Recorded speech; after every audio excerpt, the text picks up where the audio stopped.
2014 में देश के प्रधानमंत्री नरेंद्र मोदी ने जैसे ही देश की बागडोर संभाली, तब से लेकर अब तक 10 बार वे संबोधित कर चुके हैं और अब 11वीं बार फिर से वो संबोधन की तैयारी में है। कल लाल किले की प्राचीर से वो क्या बोलेंगे और उसके पहले वो किस अंदाज में दिखेंगे, ये सवाल है। जश्न की तैयारी में सब कोई है, सब अपने अपने हिसाब से आज़ादी का जश्न मनाएंगे।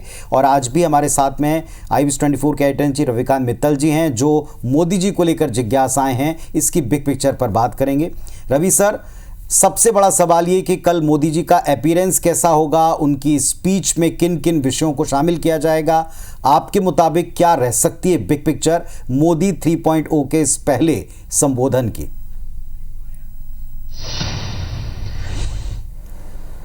देखिए पुनीत, हर साल 15 अगस्त आने से पहले पूर्व संध्या पर 2 सवाल सबके मन में होते हैं।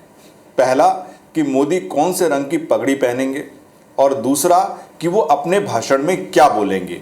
क्योंकि जो 15 अगस्त की जो लाल किले से जो भाषण होता है, ये देश की दशा और दिशा तय करता है, दशा बताता है और दिशा तय करता है प्रधानमंत्रियों के भाषणों में। ये सदियों से ऐसा, मतलब जब से हम स्वतंत्र हुए होता चला आ रहा है। तो अब मोदी जी कौन सी पगड़ी पहनेंगे ये तो सुबह ही पता लग पाएगा, लेकिन वो क्या बोलेंगे इसका अंदाजा लगाया जा सकता है। वो जो मैं आपको बताता हूं कि वो क्या बोल सकते हैं।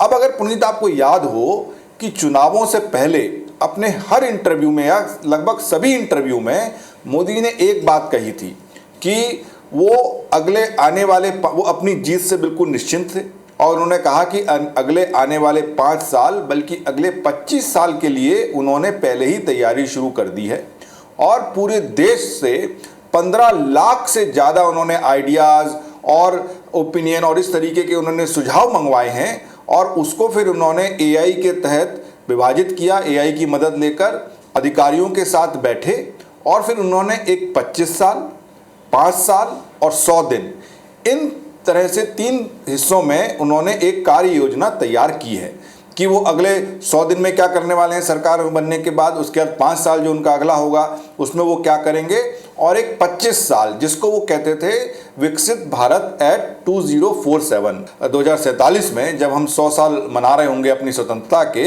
तो उनका ये सपना है और ये लक्ष्य है मोदी का कि उस समय हमारा देश एक विकसित देश हो, विकसित भारत हो। तो उन्होंने कहा कि ये पूरी मेरी कार्य योजना तैयार है और चुनाव होने के बाद मैं इसका खुलासा करूंगा, इसकी घोषणा करूंगा और उसी पर हम काम करेंगे। लेकिन चुनाव बीते और सरकार बने 70-75 दिन से ज़्यादा हो चुके हैं, लेकिन ना तो वो अभी योजना हमारे सामने आई कि मोदी ने ऐसा 15 लाख लोगों से विचार मंगवा के, सुझाव मंगवा के ऐसी कौन सी योजना बनाई है जो वो 100 दिनों में पूरी करने वाले हैं। 70 दिन तो निकल गए। तो एक ये 15 अगस्त का बड़ा मुफीद दिन हो सकता है जिसमें वो ये अपनी पूरी जो कार्य योजना है अगले 100 दिन की, 5 साल की और फिर अगले 25 साल की, वो एक योजना का उसके ऊपर से पर्दा उठाएं और देश को बताएं कि वो कैसे करने वाले हैं। उसमें भी जो मेरा मानना है कि सबसे ज़्यादा जो बात हो सकती है वो विकसित भारत एट 2047, इसके ऊपर बात होगी, क्योंकि इसकी थीम जो आजकल सरकार की चल रही है इसी के आसपास लेके चल रही है। तो शिक्षा के क्षेत्र में, स्वास्थ्य के क्षेत्र में, इंफ्रास्ट्रक्चर को कैसे बढ़ावा दिया जाए और टेक्नोलॉजी का कैसे उपयोग करके देश को विकसित बनाया जाए, इसके ऊपर हो सकता है कि उनकी क्या कार्य योजनाएं हैं वो उस पर से पर्दा उठा सकते हैं। तो ये बड़ा देखने वाली बात होती है कि क्या वो उनके दिमाग में चल रहा है और खासकर 100 दिन में जो अगले आने वाले दिन हैं, क्या उसकी योजना वो बताएंगे कि अगले 100 दिन में ये सरकार क्या काम करेगी। तो ये एक बड़ा इंटरेस्टिंग हो सकता है जानना। दूसरा, जो मोदी इससे पहले अपने भाषणों में डेमोग्राफिक डिविडेंड की बात करते थे कि जो देश की जनसंख्या है इतनी है, अगर उसको हम स्किल कर दें तो उसका हम उपयोग कर सकते हैं। लेकिन इस बार मेरा मानना है वो डेमोक्रेटिक डिविडेंड की बात करेंगे। डेमोक्रेटिक डिविडेंड क्या, वो बताएंगे। देखिए कि इस देश का, भारत देश का लोकतंत्र इतना मजबूत है। अगर आप अपने आस पड़ोस के देश देखें, सबसे जो करंट एग्जांपल है वो बांग्लादेश का है या पाकिस्तान है, जो आसपास देखें वहाँ पे कहीं भी लोकतंत्र नहीं है और किस तरीके से वहाँ सरकार चल रही है, किस तरीके से वहाँ देश नीचे जा रहे हैं। लेकिन हमारे देश की ये ताकत है कि हम एक लोकतंत्र तरीके से चुनी हुई सरकार चुनते हैं और लोकतंत्र यहाँ पर इतना मजबूत है।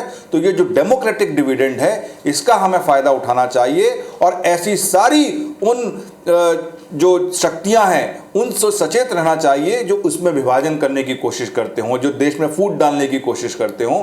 हो सकता है कि इसके ऊपर एक भाषण का हिस्सा उनका रहे। एक और बात, ज्ञान के ऊपर ये सरकार बात करती रही है। छत्तीसगढ़ में भी ये बात होती रही। तो ज्ञान मतलब जी से गरीब, वाई से युवा, ए से अन्नदाता मतलब किसान, और एन से नारी मतलब महिला।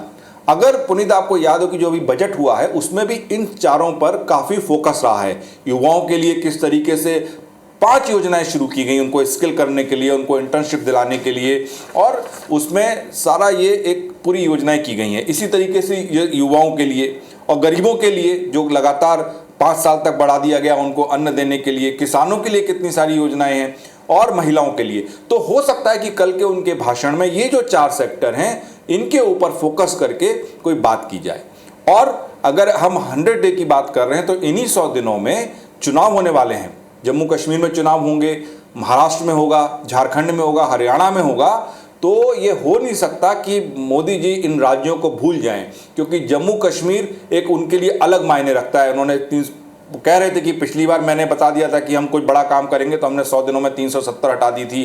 तो ये जम्मू कश्मीर में वो पहले चुनाव होंगे। लोकसभा के चुनाव हुए थे लेकिन जो विधानसभा के चुनाव हैं वो पहली बार होंगे 370 हटने के बाद। तो उसको लेके, महाराष्ट्र को लेके, क्योंकि ये जो राज्य हैं ये मोदी को जीतने के लिए बहुत महत्वपूर्ण है, तो उसके ऊपर बात हो सकती है।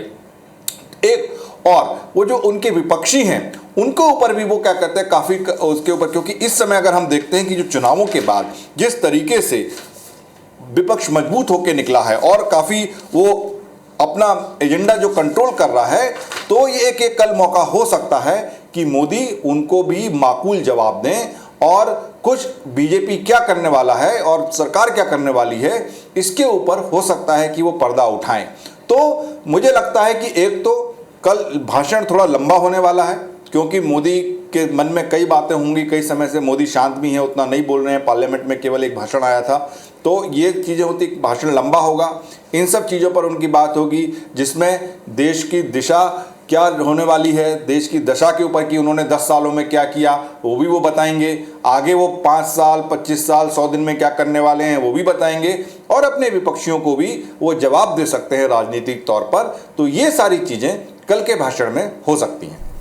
चलिए, तो अपीयरेंस कैसा होगा इसके लिए सुबह तक इंतजार करना पड़ेगा, और कल की सरकार के विश्लेषण में वो सारे तथ्य ज़रूर रखेंगे जो आज आप रवि सर बता रहे हैं कि क्या क्या इनमें से मोदी जी वाकई बोलते हैं, और बोलते हैं तो फिर उसके ऊपर रिएक्शंस भी आएंगे। उन सबको भी ज़रूर हम अपनी चर्चा में शामिल करेंगे, उसके ऊपर भी ज़रूर बिग पिक्चर क्या बनेगी उस पर बात करेंगे। फिलहाल आज के लिए बहुत बहुत धन्यवाद आपका जुड़ने के लिए और सारी बातचीत के लिए।